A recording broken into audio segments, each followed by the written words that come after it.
Plate tectonics and continental drift, do they represent long ages or were they part of a catastrophe? Continental drift is, of course, the movement of continents, as you see from this diagram, to the way they are now in the lower part. In this slide, we see one type of evidence supporting continental drift. There's a fossil reptile called mesosaur, and the distribution of mesosaurs was in South America and in Africa. And so when you put those continents together, we can see that those match. This is evidence that they must have been together at one time. Do continents really subduct into the mantle? The evidence seems to support that that really does happen. In this slide, the wide red line represents what's called the Ring of Fire. That's a zone where there are lots of earthquakes and volcanoes. And the reason for that is because these are areas where continental plates and oceanic plates are meeting and pushing against each other. How fast can the plates move?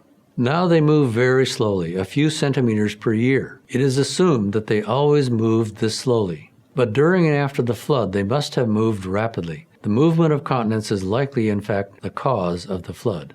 When plates began to divide at the beginning of the flood, it's likely that seawater in contact with magma produced massive steam vents that came down as heavy rain.